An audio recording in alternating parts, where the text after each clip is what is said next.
కర్ణాటకలోని పవిత్ర పుణ్యక్షేత్రం ధర్మస్థల పశ్చిమ కనుమల్లోని ఈ ప్రాంతం మంజునాథ స్వామి ఆలయంతో ఆధ్యాత్మిక కేంద్రంగా వెలుగొందుతుంది. నిత్యం వేలాది మంది భక్తులు ఇక్కడ స్వామి దర్శనం కోసం తరలివస్తారు. కానీ ఈ పవిత్ర భూమి ఇప్పుడు భయంకర ఆరోపణలతో కలకలం రేపుతోంది. 2 దశాబ్దాలుగా వందలాది మంది హత్యకు గురయ్యారని, లైంగిక వేధింపులు జరిగాయని ఓ పారిశుద్ధ్య కార్మికుడు చేసిన ఫిర్యాదు దేశాన్ని ఉలిక్కిపడేలా చేసింది.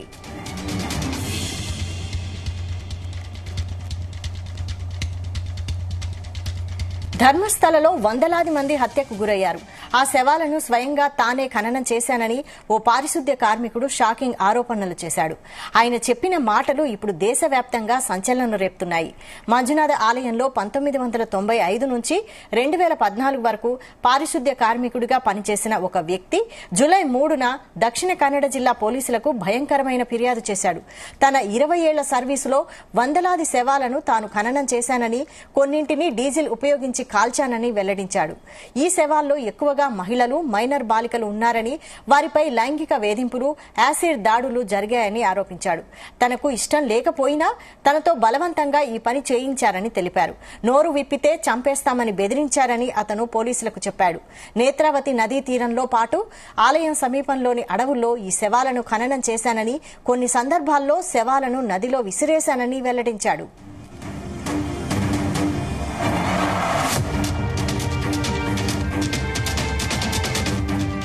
ఈ హత్యల వెనక ఆలయ నిర్వాహకుల్లో కొందరు శక్తివంతమైన వ్యక్తులు ఉన్నారని ఈ కార్మికుడు ఆరోపిస్తున్నాడు. దీంతో శవాలను ఖననం చేయమని ఆదేశించిన వారు ఎవరు, ఈ రహస్యం ఇన్నాళ్లు ఎలా దాగింది అనేది సంచలనం కలిగిస్తోంది. ఆలయంలోని పెద్దల ఆదేశాల మేరకే తాను ఈ దారుణాలకు పాల్పడినట్లు పారిశుద్ధ్య కార్మికుడు చెప్పాడు. 1998లో ఒకసారి పోలీసులకు ఫిర్యాదు చేయడానికి ప్రయత్నించినప్పుడు తనను దారుణంగా కొట్టారని, ఆ తర్వాత నోరు మూసుకున్నానని చెప్పాడు. 2014లో తన కుటుంబంలో ఒక బాలికపై జరిగిన లైంగిక దాడి తనను తీవ్రంగా కలచివేసిందన్నారు. అందుకే భయంతో ధర్మస్థల వదిలేసి పొరుగు రాష్ట్రానికి పారిపోయినట్లు తెలిపాడు. దశాబ్దం తర్వాత అపరాధ భావంతో తిరిగి వచ్చినట్లు వెల్లడించాడు. ఒక శవాన్ని వెలికితీసిన ఫోటోలను, తన ఉద్యోగానికి సంబంధించిన ఆధారాలను పోలీసులకు సమర్పించాడు.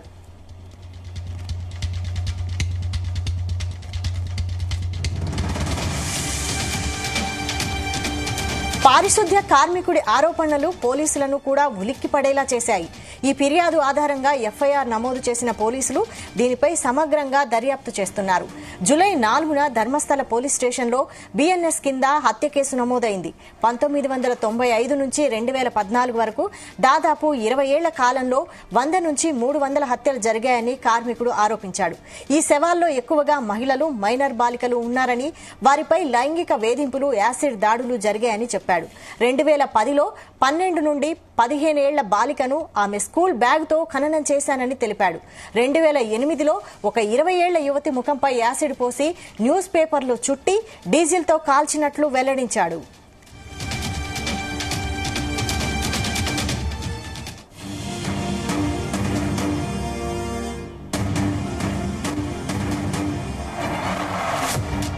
ఈ భయానక ఆరోపణల తర్వాత కర్ణాటక ప్రభుత్వం మేల్కొంది. జూలై 19న కర్ణాటక ప్రభుత్వం ఐపీఎస్ అధికారి ప్రణవ్ మోహంతి నేతృత్వంలో స్పెషల్ ఇన్వెస్టిగేషన్ టీంని ఏర్పాటు చేసింది. నేత్రావతి నదీ తీరంతో పాటు ఆలయ పరిసరాల్లో తవ్వకాలు చేపట్టింది. సాక్షుల విచారణ ప్రారంభించింది. ఫోరెన్సిక్ ఆధారాలను సేకరించింది. కార్మికుడు ఇచ్చిన వాంగ్మూలం, సమర్పించిన ఆధారాల ఆధారంగా సిట్ దర్యాప్తు చేపట్టింది.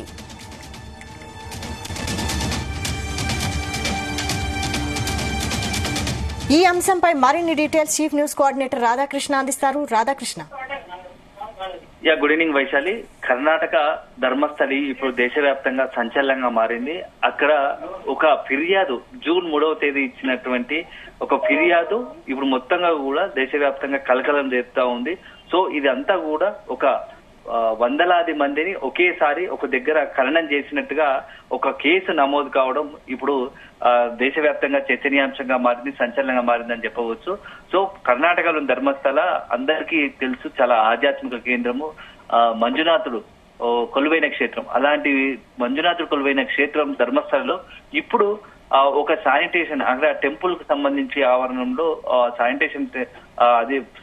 శానిటేషన్ కార్మికుడిగా పనిచేసిన, గతంలో పనిచేసిన ఒక సిబ్బంది ఇప్పుడు తాను చేసిన ఆరోపణలు, అదేవిధంగా అతను పెట్టిన కేసే ఇప్పుడు మొత్తంగా కూడా దేశవ్యాప్తంగా కలకలం రేపుతుందని చెప్పవచ్చు. గత 10-15 రోజులుగా దేశవ్యాప్తంగా ఈ యొక్క ధర్మస్థల గురించే నేషనల్ మీడియా కావచ్చు, ఇతర అంతా కూడా పుంఖాను కథనాలు, అదేవిధంగా ఆ మొత్తంగా కూడా జరుగుతున్న పరిణామాల పైన తీవ్రంగా చర్చ జరుగుతోంది.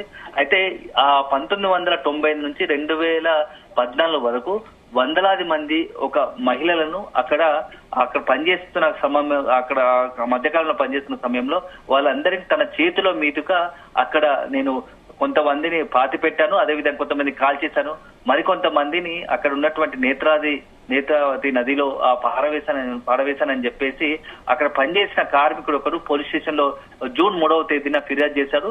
సో ఈ అప్పటి నుంచి కూడా జూన్ 3వ తేదీ నుంచి కూడా మొత్తంగా కూడా ఆ ధర్మస్థల చర్చనీయాంశంగా మారింది.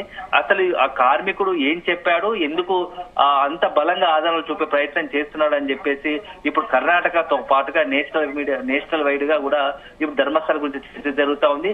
అయితే ఆ టెంపుల్ కు సంబంధించినటువంటి కొంతమంది అధికారులు, ఈ యొక్క కొంతమంది అమ్మాయిలు, అదేవిధంగా మహిళలను బలవంతంగా మానసికంగా లైంగికంగా వేధించి వాటిని హతమార్చి అక్కడ పాతి పెట్టినట్టుగా ఆ అభియోగం ఉంది. సో అతను కూడా అక్కడ పనిచేసిన పారిశుద్ధ్య కార్మికుడు కూడా ఇదే విషయాన్ని ప్రస్తావిస్తూ పోలీస్ స్టేషన్ లో జూన్ 3వ తేదీన కేసు నమోదు చేశారు.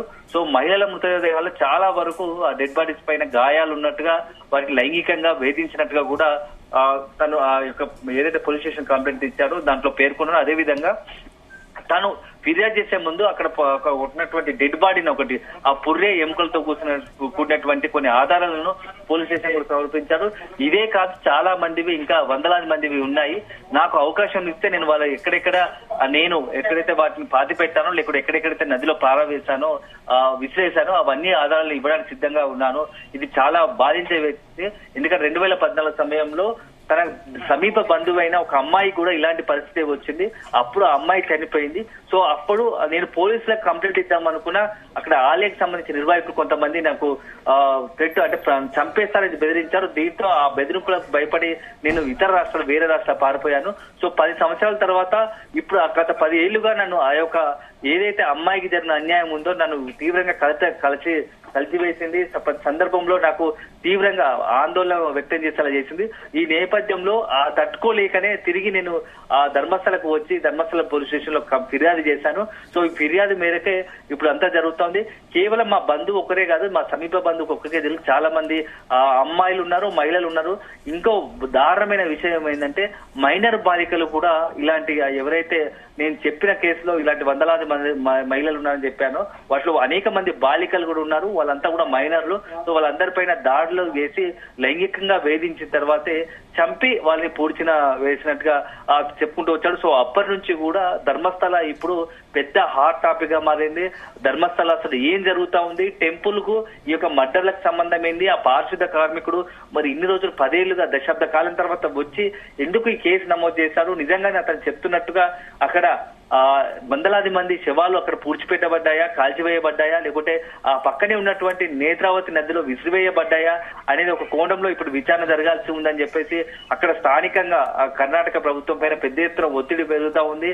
ఆ మహిళా సంఘాలు కావచ్చు, ఇతరత్ర ఏదైతే అన్ని సంఘాలు కూడా, హిందుత్వ సంఘాలు కూడా యొక్క టెంపుల్ కు సంబంధించి పవిత్రకు సంబంధించిన అంశము, ఆ టెంపుల్ అధికారులకు సంబంధించి ఇది పెద్ద మచ్చగా మారుతున్న నేపథ్యంలో పూర్తి స్థాయిలో విచారణ జరగాల్సి ఉంది అని చెప్పేసి ఒక ప్రభుత్వము పై ఒత్తిడి తీసుకొచ్చే ప్రయత్నం చేస్తున్నాం. ప్రభుత్వం కూడా ఇప్పటికీ ఒక సిట్ ఏర్పాటు చేసినట్టుగా తెలుస్తా ఉంది. సో సిట్ కూడా ఏర్పాటు చేసింది.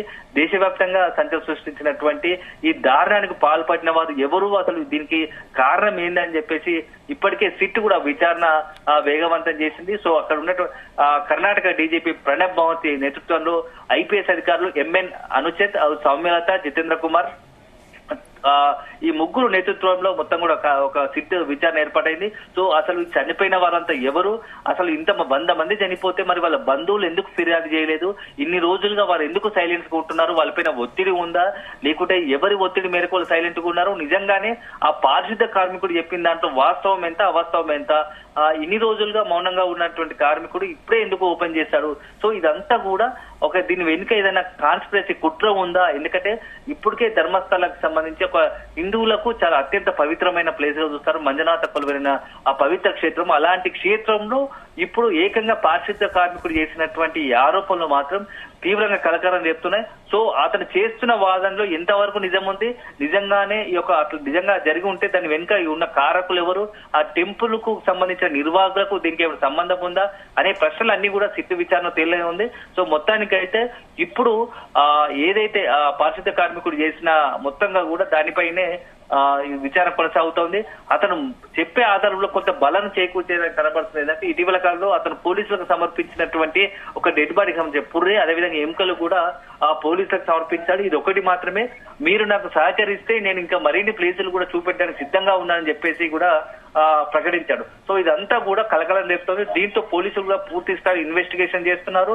సో అసలు ఎవరైతే ఇప్పుడు పారిశుద్ధ్య కార్మికుడు పోలీసులకు ఫిర్యాదు ఇచ్చిన నేపథ్యంలో ఏదైతే ఒక ఆధారంగా ఇచ్చాడో పుర్రె వంటి అవశేషాలను అవన్నిటిని కూడా DNA టెస్ట్ లో పంపించినట్టుగా తెలుస్తుంది. అసలు ఎవరిది మృతదేహమో నిజంగానే చెప్తున్నటువంటి ఓ మహిళ మృతదేహమైనా ఈ DNA అనాలిసిస్ ఏం చెప్తా ఉంది, స్కెలిటల్ ఫోరెన్సిక్ పరీక్షలు చేసి మృతదేహం ఎవరు ఎలా చనిపోయారు అనే దానిపైన పూర్తి స్థాయిలో ఇప్పటికే పోలీసులు దృష్టి పెట్టిన తెలుస్తోంది. అసలు ఈ అమ్మాయి ఇది చనిపోయింది, ఇది డెడ్ బాడీ మొత్తం కూడా ఈ స్కెలిటన్ సంబంధించి అవశేషాలు నిజంగానే మహిళయా లేకుంటే వేరే వాళ్ళయా, అసలు ఎంత ఏజ్ ఉంటుంది, చనిపోయింది ఎలా చనిపోయింది, ఇవన్నీ కూడా మొత్తంగా కూడా పోలీసులు దానికి సంబంధించి పూర్తి స్థాయి విచారణ చేపట్టే ప్రయత్నం తెలుస్తా ఉంది.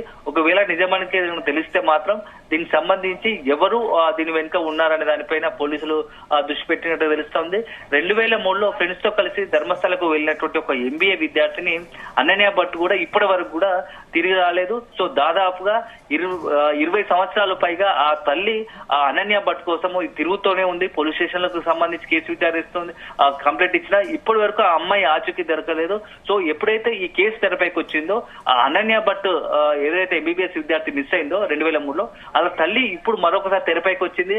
తన కూతురు కూడా ఇలా మిస్ అయింది 2003లో, ఇప్పటి వరకు కూడా తనకు ఆధారాలు దొరకలేదు. సో ఇది దానికి ఏమైనా సంబంధం ఉందా అని చెప్పి ఒక కోణంలో కూడా విచారణ జరపాల్సిందిగా కూడా ఇప్పుడు అనన్య భట్ తల్లి కూడా డిమాండ్ చేస్తుంది. సో మొత్తంగా కూడా ధర్మస్థలంలో జరుగుతున్నటువంటి ఉదంతము ఇప్పుడు పెద్ద దేశవ్యాప్తంగా సంచలనంగా చర్చనీయాంశంగా మారింది. సో ఈ కేసులో ఏం జరుగుతుంది, నెక్స్ట్ తదుపరి నిజంగానే ఆ పారిశుద్ధ్య కార్మికుడు ప్రస్తుతానికి ఒక స్కెలిటన్ తీసుకొచ్చినా అతను చెప్పినట్టుగానే మిగతా చోట్ల కూడా ఇంకా ఎన్ని వందలాది డెడ్ బాడీలు ఉన్నాయా, ఎన్ని డెడ్ బాడీలు ఉన్నాయి, ఎంతమందిని చంపేశారు, అసలు వాళ్ళ మీద అంత మందిగా గుట్టలుగా ఒకటేసారి 100 మందికి పైగా వీళ్ళు బలాత్కారం చేసి చంపారా, లేకుంటే ఏ కోణంలో ఎందుకు వాళ్ళపైన లైంగిక దాడి చేసి చంపారా, ఎందుకు ఈ అమ్మాయిలను తీసుకొచ్చారు, ఈ అమ్మాయిలు ఎవరు, ఎక్కడి నుంచి తీసుకొచ్చారు, ఎందుకు చంపేశారు అనే కోణంలో విచారణ చేయాల్సి ఉంటుంది.